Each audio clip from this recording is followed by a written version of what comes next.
एक आदमी के घर मेहमान आया, बैठा, बातें करे, बातें, खाया पिया, फिर बातें करे, जाने का नाम न ले। उसको झोंके भी आ रहे थे बातें करते करते मेहमान को, पर जाने का नाम न ले। आखिर घर वाले को हुआ कि 11 बज गए रात के, ये जाने का नाम नहीं लेता है। तो घर वाले ने कहा कि हीरालाल जी, बोले हाँ।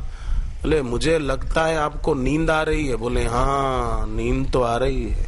ठीक ठीक ओळख्या तमें, ठीक पहचाना, नींद तो आ रही है।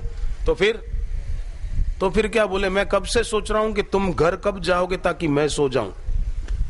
घर वाले को ही बोलता है कि नींद तो आ रही, पर तुम घर कब जाओगे? वो बोला कि ये घर तो मेरा ही है, आपका घर उधर है मंगलनाथ सोसाइटी में।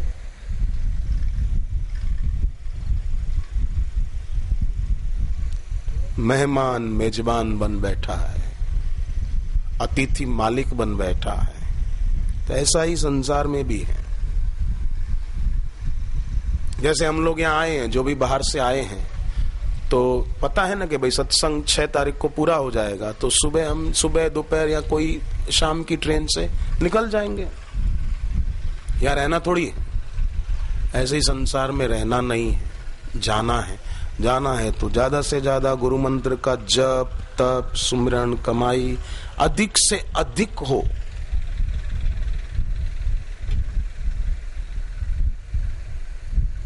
जितना ज्यादा हो उतना ज्यादा अच्छा है। बेकार की चर्चा से समय बचाया जाए और दूसरों को भी ये प्रेरणा दी जाए, इतनी सेवा तो करें।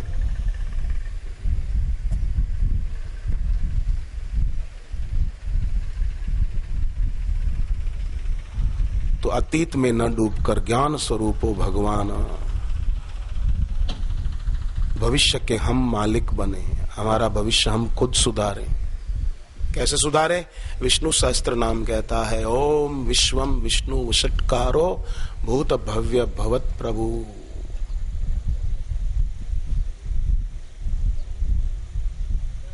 भूतकाल, वर्तमान काल और भविष्य काल, तीनों पर प्रभुत्व है ईश्वर का।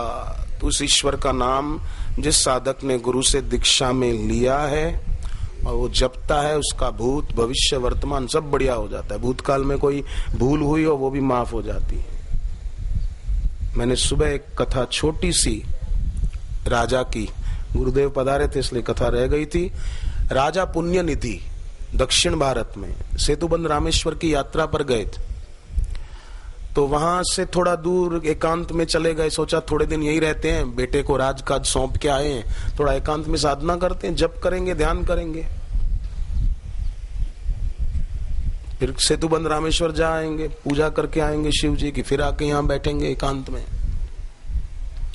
तो एक दिन वहां एकांत में उनको एक तेजस्वी कन्या दिखाई दी, मानो ईश्वर की प्रसन्नता उस कन्या का रूप लेकर आई। इतनी सौम्य कन्या। राजा प्रभावित हुआ। उसने पूछा, उम्र में छोटी थी, राजा उम्र में 50 से बड़े थे, तो स्वाभाविक मुंह से निकला, बेटी कौन हो, कहां से आई हो और यहां क्या कर रही हो? तो उसने कहा कि मेरा घर नहीं है, मेरे माता पिता भी नहीं है, मैं अकेले हूं और मैंने सुना आप बड़े धर्मात्मा राजा हैं, बड़े पवित्र आत्मा हैं, शीलवान हैं, इसलिए मैं आपकी बेटी बन के रहना चाहती हूं, अगर आप मुझे अपने यहाँ रहने दें तो।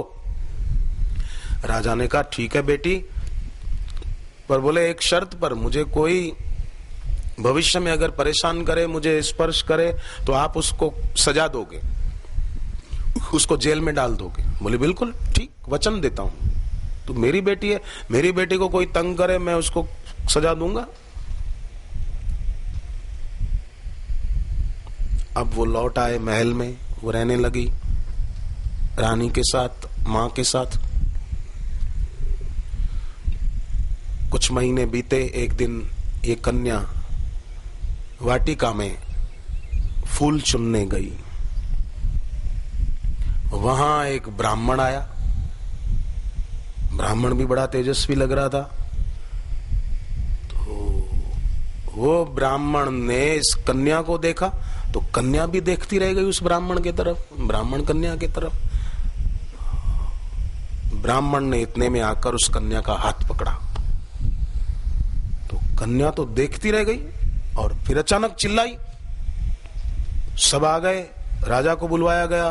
कन्या ने कहा कि इसने मेरा हाथ पकड़ा है और मैंने आपको बोला था कोई मुझे परेशान करेगा, मेरा स्पर्श करेगा तो आप उसको सजा दोगे, इसको अब सजा दीजिए। राजा ने कहा बिल्कुल, चलो सिपाहियों, इसने हमारी बेटी को उसकी इजाजत बिना ऐसे ही उसको हाथ लगाया, उसका हाथ पकड़ा, जेल में डाल दो इसको। अब तो ठीक बेटी? बोले हाँ बिल्कुल ठीक। जेल में वो ब्राह्मण है। रात को राजा को नींद नहीं आ रही थी कि ब्राह्मण भी बड़े तेजस्वी लग रहे थे, और अगर इतने तेजस्वी और पवित्र ब्राह्मण है तो उन्होंने उस लड़की का हाथ क्यों पकड़ा? इतने तेज पुंज होकर भी उन्होंने ऐसा, बात कुछ समझ में नहीं आ रही। राजा धर्मात्मा था, चलो बोले अब सो जाते हैं, थोड़ा जप करते। सोने से पहले राजा रोज जप करते थे। रात को सोने से पहले जो भी भाई बहनें जप करके फिर सोते, माला से भले मानसिक जैसे भी जप करके सोते ना, तो जब उनके शरीर का अंत काल आता है, मृत्यु का समय आता है, तब मूर्छा नहीं आती, उनको बेहोशी नहीं आती। वो उस समय भी सजाग रहते हैं और देखते हैं कि हाँ मेरे शरीर से प्राण निकलने वाले हैं। तो उस समय अब साधक होगा तो स्वाभाविक हरि हरि अपना गुरु मंत्र बोलेगा, गुरुदेव का स्मरण करेगा, गुरु का ज्ञान आत्मज्ञान विचारेगा कि शरीर मरता है, मैं नहीं मरता, आत्मा अमर है। वासांसि जीर्णानि यथा विहाय नवानि गृह्णाति नरोपराणि। जैसे आदमी पुराने कपड़े छोड़ देता है, नए कपड़े पहनता है, ऐसे ही जीव पुराना शरीर छोड़कर नया शरीर धारण करता है। ज्ञान का विचार करेगा तो मुक्ति होगा ना। तो जप करने से कितना फायदा है? रात को सोने से पहले जप करके सोएं तो मृत्यु के समय मूर्छा नहीं आएगी। जब भी हमारे शरीर का अंतकाल आएगा, 2012 में तो नहीं आने वाला है, कोई चिंता की बात नहीं है, पर जब भी 25-50 साल के बाद जाएंगे तो सही। इन आंखों से कब तक हम देखते रहेंगे, ये कानों से कब तक सुनते रहेंगे? तो जब तक कान सुनने का काम कर रहे हैं ना, हम सुन लें गुरु की वाणी, खूब खूब सुन लें।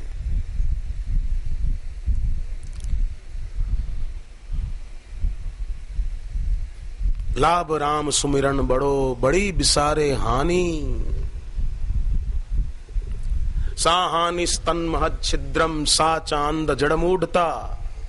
बड़ी हानि है कौन सी? कि सत्संग छूट जाए, सुमिरन छूट जाए, वो बड़ी हानि है। राजा रात को सोने से पहले जप कर रहा है। जप करते करते बड़े भाव विभोर हो गए। मम गुण गावत पुलक शरीरा, गद गद गिरा नयन बहनीरा। जप करते करते राजा की आंखें भी भर आई, क्योंकि निष्काम था।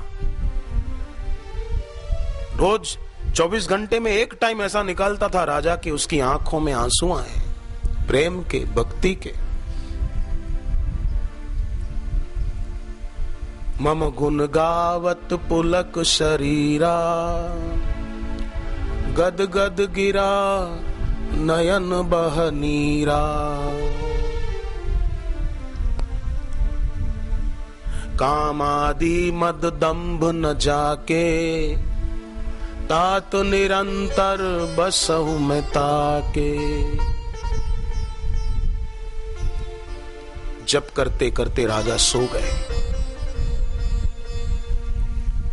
रात को स्वप्न देखा कि उस ब्राह्मण को जहां जेल में कैद करके रखा है, वो कोई साधारण ब्राह्मण नहीं है, वो साक्षात चतुर्भुजी भगवान नारायण है, भगवान विष्णु। राजा तो एकदम चौंक के उठा, ये क्या देखा मैंने? लगा कि स्वप्न है, फिर सो गया। जप करते करते नींद आ गई। दोबारा वही स्वप्न देखा कि जिसको कैद किया है वो ब्राह्मण साधारण आदमी नहीं।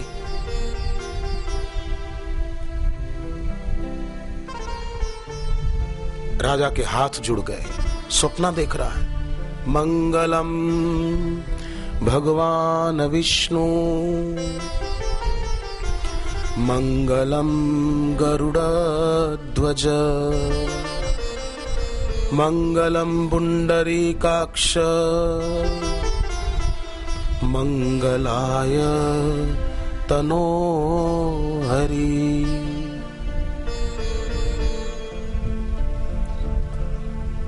ओम नमो भगवते वासुदेवाय।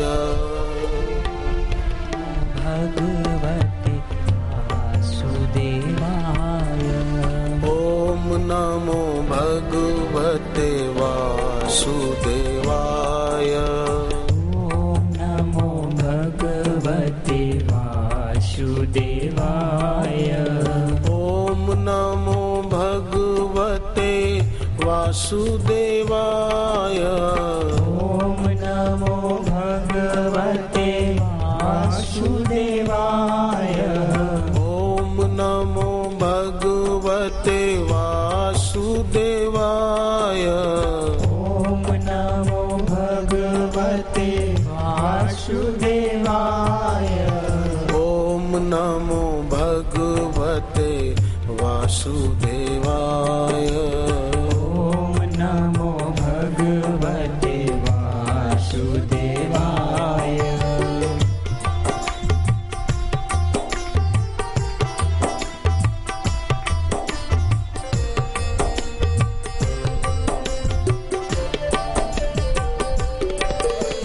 हरे राम राम राम हरे हरे। हरे राम राम राम हरे हरे। हरे कृष्णा कृष्णा कृष्णा हरे हरे। हरे कृष्णा कृष्णा कृष्णा हरे हरे। हरे राम राम राम हरे हरे। हरे राम राम राम हरे हरे।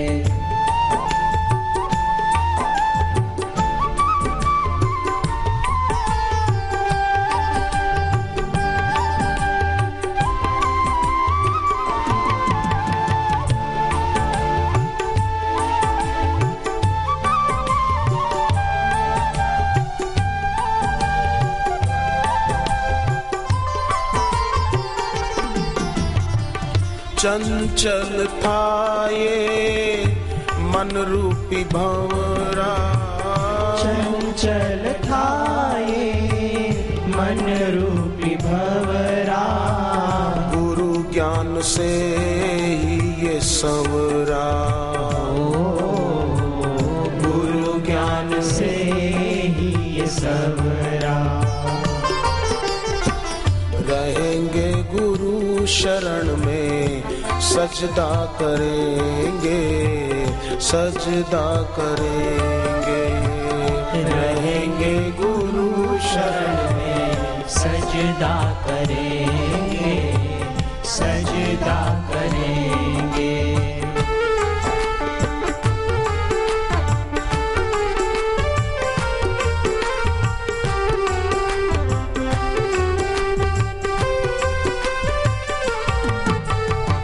सबसे बड़ी है गुरुवर की पूजा।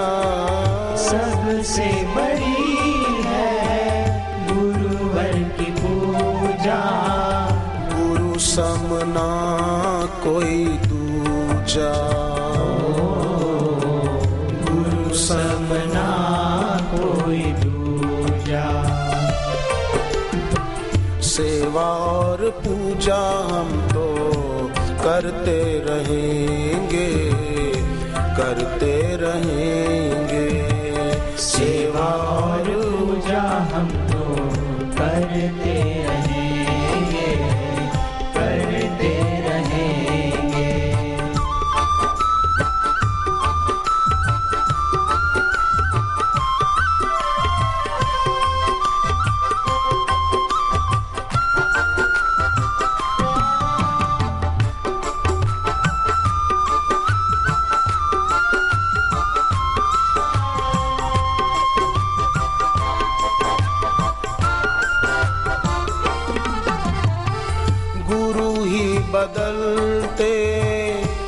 भाग्य का लेखा गुरु ही बदल दे भाग्य का लेखा। गुरु समना कोई देखा,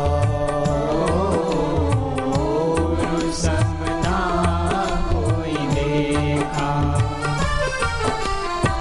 जहाँ वो चलाए हम तो चलते रहेंगे, चलते रहेंगे। जहाँ वो चलाए हम तो चलते रहेंगे, चलते रहेंगे। हरे राम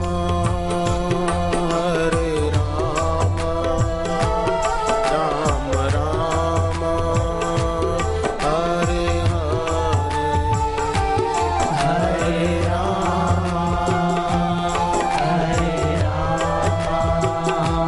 राम राम हरे हरे। हरे कृष्णा कृष्णा कृष्णा हरे हरे, हरे कृष्णा हरे कृष्णा कृष्णा कृष्णा हरे हरे।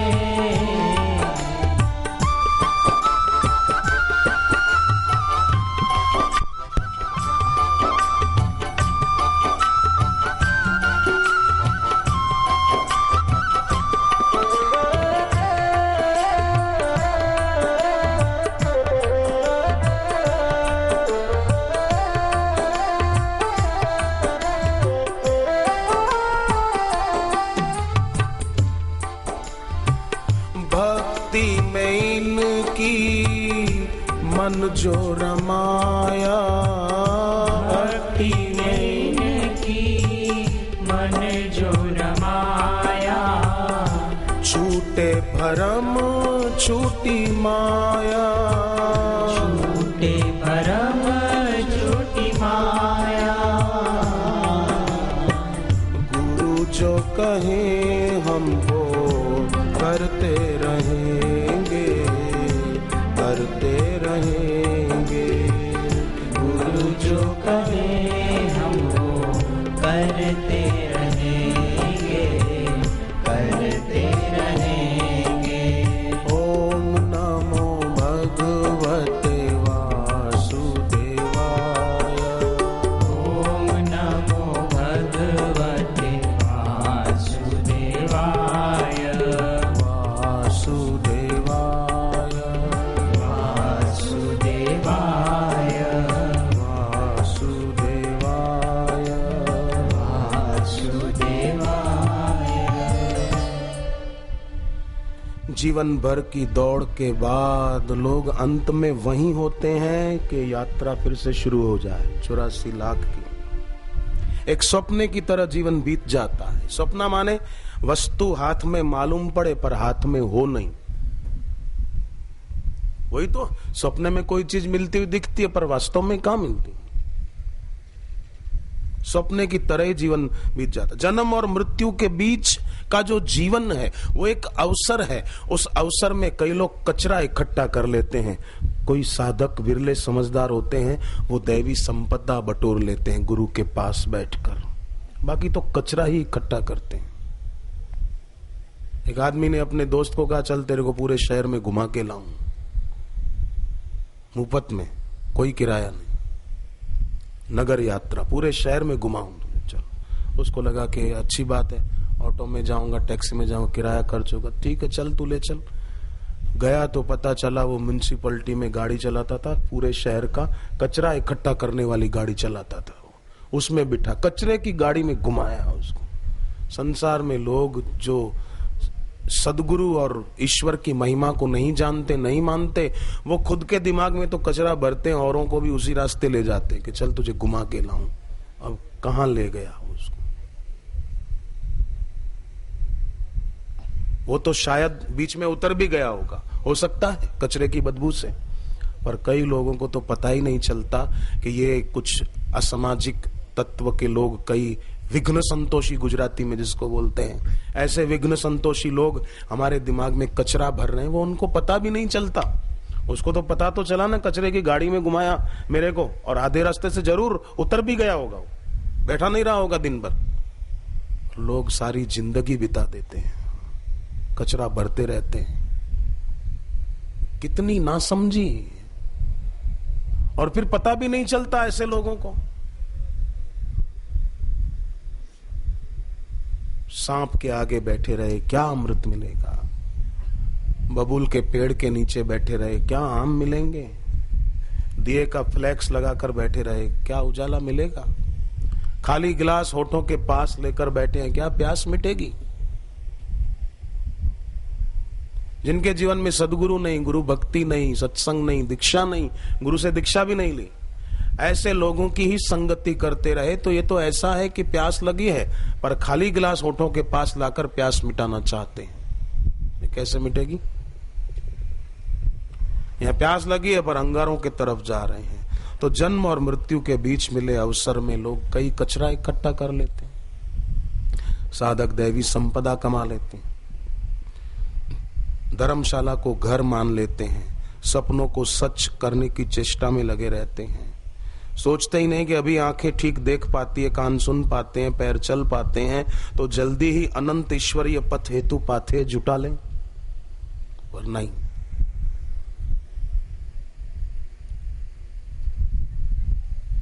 तो हम इस तीर्थ धाम में ये संकल्प करेंगे, गुरुदेव का ज्ञान प्रसाद और भी लाखों करोड़ों लोगों को मिले, पूरे विश्ववासियों को मिले, और वे विश्ववासी भी जीवन का सूरज ढलने के पहले इस अनंत की यात्रा पर चले और मंजिल पर पहुंचे। राजा भरतरी कितने बड़े राजा थे, सम्राट थे, और उन्होंने श्रृंगार शतक ग्रंथ लिखा था जो उत्तेजना पैदा करे और वासना भड़काए, ऐसा श्रृंगार शतक ग्रंथ क्या बोले उसको, राजा भरतरी ने लिखा श्रृंगार शतक।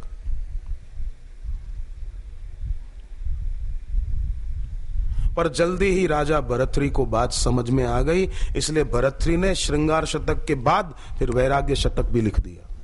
समझ में आ गई, भरतरी को समझ में आई, राजा होते हुए भी। कई लोगों के पास एक छोटा सा फ्लैट होता है, वो भी किराए का, तो भी बात समझ में नहीं आती।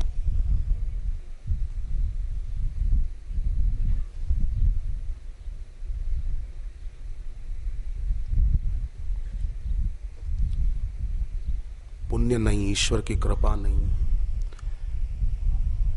राजा भरतरी ने ठीक से देखा तो पता चला कि दूर के ढोल सुहावने, मृग मरीचिका का पता चला कि सच्चा श्रृंगार तो यही है कि भीतर सजगता का दिया जलता रहे, श्रद्धा का दिया जलता रहे। ये सच्चा श्रृंगार है। शबरी ने ये किया था, इसलिए भगवान राम बिना बुलाए आ गए। सच्चा श्रृंगार तो शबरी ने किया, सच्चा श्रृंगार मीरा ने किया कि यही द्वारिकाधीश।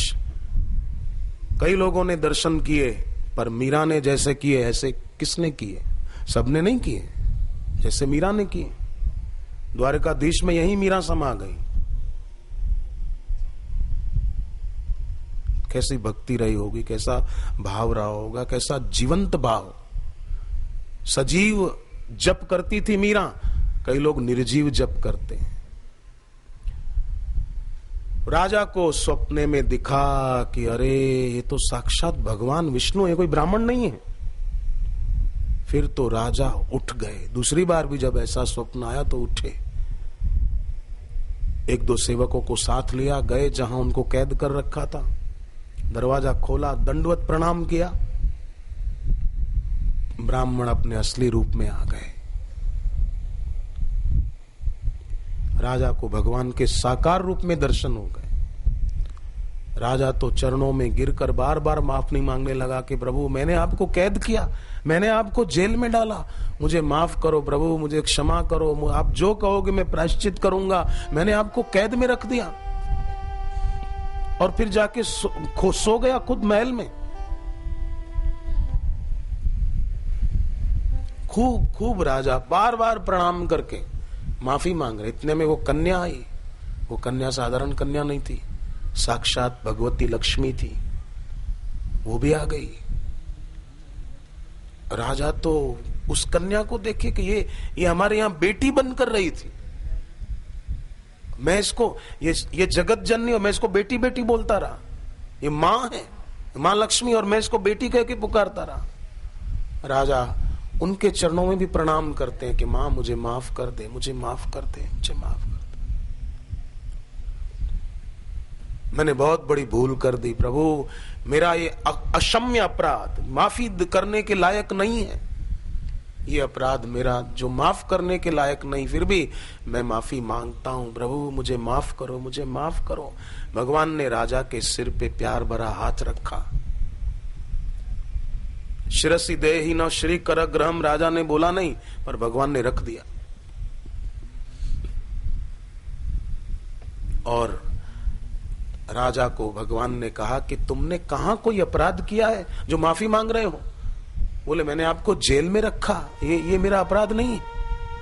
भगवान ने कहा नहीं, तुमने तो हमारी लक्ष्मी को अपने यहां बेटी की तरह प्यार दिया उसको, और तुमने तो ये अपने व्यवहार से परिचय दिया है कि हर व्यक्ति को चाहिए कि दूसरों के प्रति ऐसा सहृदयता का, सौमनस्यता का, परस्पर प्रीति का, सहयोग का भाव रखें, और किसी पर कोई गलत भाव रखे तो उसको सजा दें, उसको मार्गदर्शन करें, उसको सही रास्ते पर लाएं। तुमने तो सही किया है। तब तुमको थोड़ी पता था मैं भगवान हूं। तब तो जैसे कोई लड़का किसी अपनी बेटी को सताए तो स्वाभाविक बाप अपनी बेटी का पक्ष लेगा, उस दुष्ट को सजा देगा।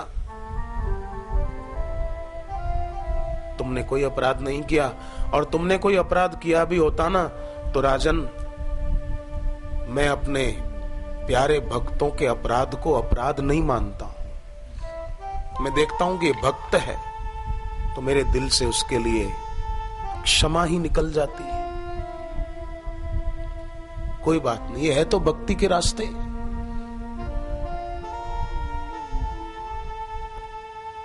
सुग्रीव को, वाली को भगवान ने जिस तीर से मारा था, वो तीर वाली को मारने के बाद भगवान के तुणीर में फिर आ गया था।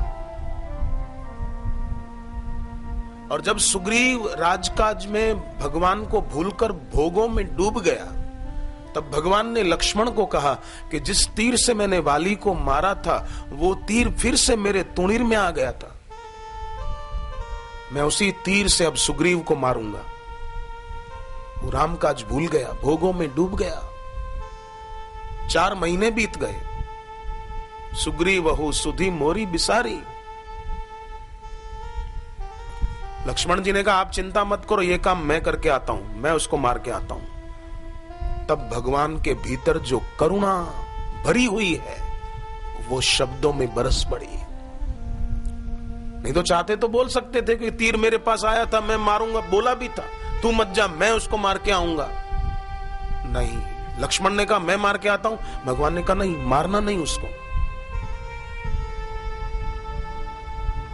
भय दिखाई ले आवहु तात सखा सुग्रीव, उसको मारना नहीं, थोड़ा सा खाली डर दिखाकर ले आना। गलती सुग्रीव ने वही की थी जो बाली ने की थी। फिर भी भगवान ने देखा कि ये मेरा भक्त है,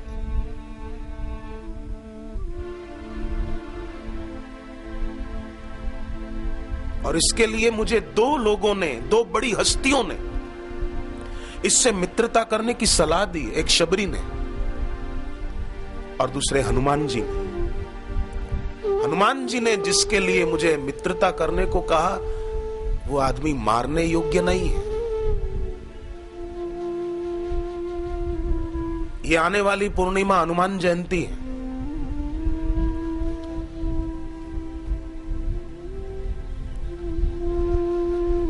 हम भी हनुमान जी को हनुमान जयंती के दिन एक बार इतनी तो प्रार्थना कर ही दें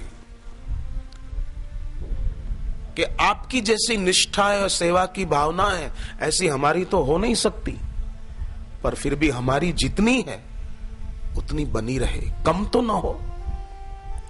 हमारी जितनी श्रद्धा है वो बढ़े तो बहुत अच्छा, पर मेरी कम तो ना हो। मेरा प्रेम गुरु के चरणों में जितना है उतना बना रहे, कम न हो बढ़े।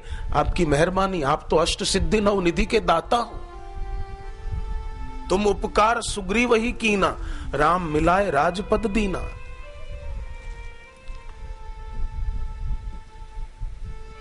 तो आप हम पे भी ऐसी कृपा करें, हमारा भी भाव, प्रेम, समर्पण ये बढ़े, हम सौम्य हो, ताकि अष्टावक्र जी जो कहते हैं, जो सौम्य है वो गुरु को प्यारा लगता है, ईश्वर को प्यारा लगता है। संसार में कोई लड़का या लड़की हमको कहेगा कि तुम बहुत प्यारे हो, तो क्या फायदा होगा जब गुरु बोल पड़े ये शिष्य मेरे को बहुत प्यारा है। हमारा सब भाई बहनों का, हम सब साधकों का जीवन भगवान करे ऐसा हो। द्वारिकाधीश के धाम में आए हैं तो ये द्वारिकाधीश भी हमको ये शक्ति प्रदान करे कि हम साधक ऐसे सौम्य हो, अष्टावक्र जी के वचनों के अनुसार, कि बापू भी बोले कि ये सब मेरे प्यारे हैं, ये मेरे प्यारे साधक हैं, ये मेरे प्यारे शिष्य हैं, ये मेरी प्यारी बेटियां हैं, ये मेरी प्यारी शिष्याएं हैं।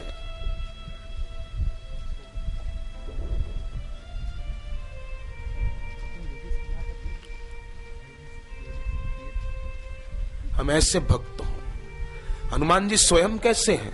विभीषण जी ने कहा कि आप पर राम जी ने कृपा की, हम आए राम जी की शरण में लंका छोड़कर, तो क्या राम जी हम पर कृपा करेंगे? हनुमान जी ने कहा हम खुद कैसे हैं, देख हमारे पर कैसे कृपा की। प्रात लेई जो नाम हमारा, तेहि दिन ताहि न मिले आहारा। हनुमान जी ऐसा बोलते हैं कि सुबह सुबह कोई हमारा नाम ले ले तो उसको उस दिन रोटी न मिले। आप में से कई लोग हैं जो रोज हनुमान चालीसा पढ़ते हैं, मैं रोज पढ़ता हूं, मेरा रोज का स्वाध्याय का ये नियम है। तो क्या हमें रोटी नहीं मिलती? आप जो पढ़ते हैं हनुमान चालीसा, क्या आपको उस दिन रोटी नहीं मिलती? अच्छी मिलती है। पर हनुमान जी खुद कितने विनम्र हैं। हे हनुमान जी, हम भी ऐसे विनम्र बने। प्रात लेई जो नाम हमारा, तेही दिन ताही न मिले आहारा। उसको उस दिन रोटी न मिले, ऐसा कौन कह रहे? हनुमान जी खुद के लिए कह रहे। और तुलसीदास जी हनुमान जी के लिए क्या लिखते हैं? पवन तनय संकट हरण मंगल मूर्ति रूप। हनुमान जी कौन है? मंगल मूर्ति रूप है। और वो मंगल मूर्ति रूप खुद के लिए बोलते हैं, प्रात ले जो नाम हमारा, तेहि दिन ताहि न मिले आहारा। हमारे जीवन में भी अहम भाव न रहे, अहो भाव रहे, भक्ति भाव रहे, हम सौम्य हों।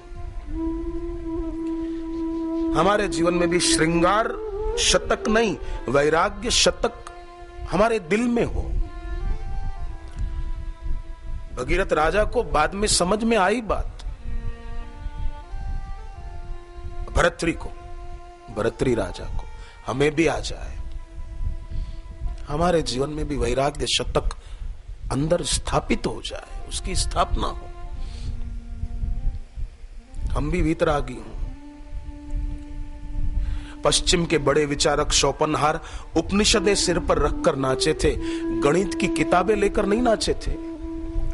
आइंस्टाइन का सापेक्षवाद सिर पर लेकर शोपनहार नहीं नाचा था, उपनिषदें सिर पे रखकर नाचा था। और स्वामी विवेकानंद जब भी उपनिषद लेकर बैठते थे, उनकी आंखों में आंसू आ जाते थे कि क्या ज्ञान है मेरे देश के ऋषियों का, मेरे वेदों का, सनातन परंपरा की, उपनिषदों का। तो गुरुदेव भी हमें वही ज्ञान दे रहे हैं। आश्रम की एक एक पुस्तक एक एक उपनिषद है। और मैं कहने में कोई अतिशयोक्ति नहीं मानता हूं कि आश्रम की जो पुस्तकें हैं वो जीते जागते देव हैं। देव जैसे देव की पूजा करते हैं तो देव राजी होते हैं, ऐसे ही बापू की पुस्तकों का जो रोज स्वाध्याय करेगा उस पर वो देव राजी होंगे। जिनकी वाणी है, गुरु गीता में शिव जी की वाणी है, जो स्वाध्याय करेगा प्यार से उस पर शिव जी राजी होंगे। दैवी संपदा आश्रम की एक पुस्तक है, वो भगवत गीता के 16वें अध्याय पर आधारित है। उसका जो पाठ करेगा, भगवान कृष्ण के वचन है, भगवान राजी होंगे। पुस्तकें जीते जागते देव है, आश्रम की पुस्तकें, एक एक पुस्तक एक एक उपनिषद है। उसको पढ़ो, भले एक बार दो बार आपने पढ़ ली, फिर से पढ़ो, यही तो स्वाध्याय है। बहुत लाभ होगा। आप सोचो ना, ये पुस्तकें छपने से पहले गुरुदेव के पास पढ़ी गई हैं, गुरुदेव का ही सत्संग, उसी से वो लिखा गया, और फिर वो गुरुदेव के पास दोबारा पढ़ा गया कि ये ठीक तो है ना बापू, और बापू जी कुछ उसमें कुछ और लिखा ना हो, कुछ तो गुरुदेव का ये ऐसे ऐसे करो। और जब वो पुस्तक छपने जाती है तो गुरुदेव के दिल में होता है ना, ये जो पढ़े उनका भला हो।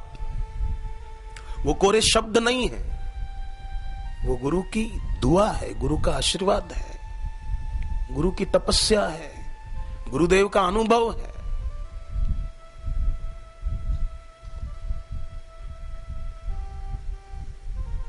तो उसका स्वाध्याय करें। राजा ने भगवान से और माता लक्ष्मी जी से क्षमा मांगी, आरती के दीप जलाकर उनका पूजन किया, पुष्प अर्पण किए। भगवान और भगवती लक्ष्मी जी भी राजा को बार बार सिर पे हाथ रखकर अपना प्यार देकर विदाई ले गए, और राजा ने अपना शेष जीवन भक्ति और उपासना करते करते ही पूरा किया। इसी में जीवन की सार्थकता है। तो हमें भी बहुत संभल कर चलना है। जिसको जीवन समझा है वो तो पूरा होता जा रहा है। पूरी दुनिया में तो यही है, लोग इसी को जीवन समझते हैं। हम जी रहे हैं, हमारी उम्र 30 साल है, 50 साल है, कोई बोले 60 साल है, हमारा जीवन अच्छा चल रहा है, मकान खुद का हो गया, गाड़ी खरीद ली, बैंक बैलेंस है, हमारा जीवन अच्छा चल रहा है। तो जिसको जीवन मानते हैं वो तो पूरा होता जा रहा है, और जो वास्तव में जीवन है उसकी खबर नहीं। तो ये जीवन तो क्षण क्षण पूरा हो रहा है ना।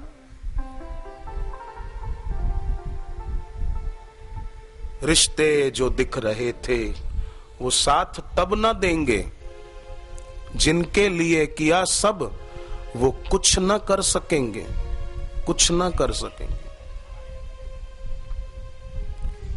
जितना भी था कमाया वो पास तब न होगा, 2 गज कफन का टुकड़ा तेरा लिबास होगा। इसलिए जरूरत है हम ये जो जीवन है इसी को जीवन मानकर इसको पूरा न कर दें, हम वो यात्रा करें, उस जीवन का अनुभव करें जो गुरुदेव चाहते हैं। बाकी ये तो ऐसा ही है।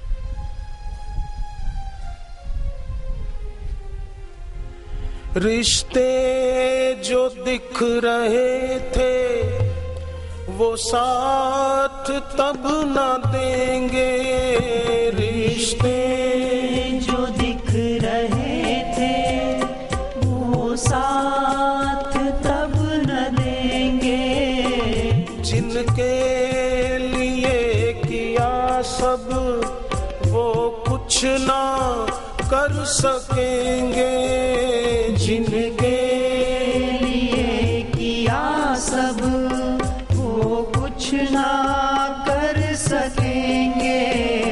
जितना भी था कमाया तब कुछ ना पास होगा, जितना भी था कमाया तब कुछ ना पास होगा।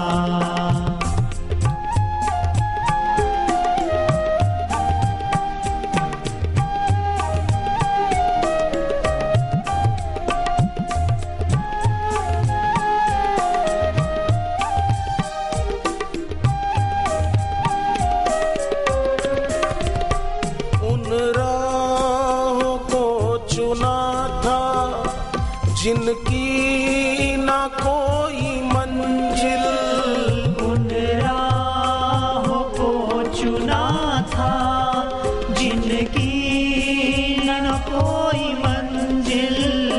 कितना समय गंवाया पर हुआ ना कुछ भी हासिल, इतना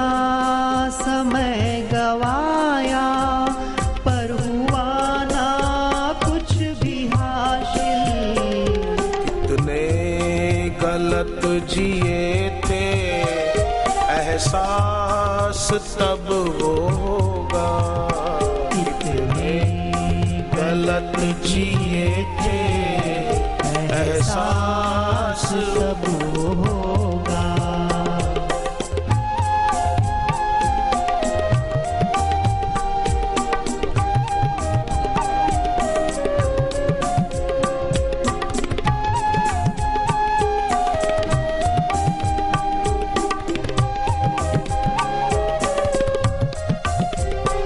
जिस दिल पे ना था काबू, जिसके गुलाम हम थे, जिस दिल पे ना था काबू, जिसके गुलाम हम थे, छूटी न थी लोलुपता, होते ना अरमा कम थे, छूटी ना थी लोलुपता, होते ना अरमा कम थे, मनमानी जितनी की थी उसका हिसाब होगा, मनमानी जितनी की थी उसका हिसाब होगा। मृत्यु सुखद है उसकी जिसने है सार पाया, मृत्यु सुखद है उसकी जिसने है सार पाया, भक्ति का पाया संबल, सद्गुरु को अपना माना, भक्ति का पाया संभल, सतगुरु को अपना माना, मृत्यु भी उस भक्त की उत्सव त्योहार होगा, मृत्यु भी उस भक्त की उत्सव त्योहार होगा, उत्सव त्योहार होगा, उत्सव त्योहार होगा, उत्सव त्योहार होगा। उत्सव त्योहार होगा।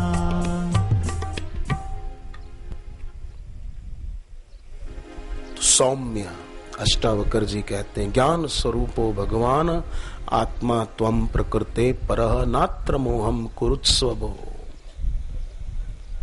हे प्रभु, आनंददाता वाली पत्रिका जो चाहते हैं पाठ करने के लिए, साथ में गाना चाहते हैं, वो पत्रिका कायर नहीं झुकता है। जो झुक नहीं पाते उनके भीतर आत्म गौरव नहीं होता, आत्म भाव नहीं होता। जो झुक पाते हैं सदगुरु में के आगे, ईश्वर के आगे, आत्म गौरव होता है। कमजोर आदमी धर्म के मार्ग पर नहीं चलते। जैसे लोमड़ी अंगूर न खा पाई, अंगूर का गुच्छा था, द्राक्ष ना वेला ऊपर द्राक्ष थी, कूदका मारती थी। लोमड़ी बहुत छलांगे लगा रही थी, पहुंच नहीं पाई तो निंदा करने लगे कि अंगूर खट्टे हैं।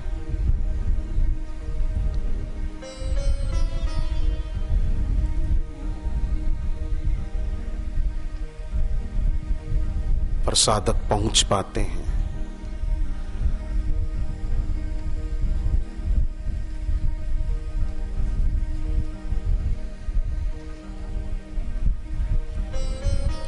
कुछ ही क्षणों में गुरुदेव भी यहाँ दर्शन देने पहुंचने ही वाले हैं।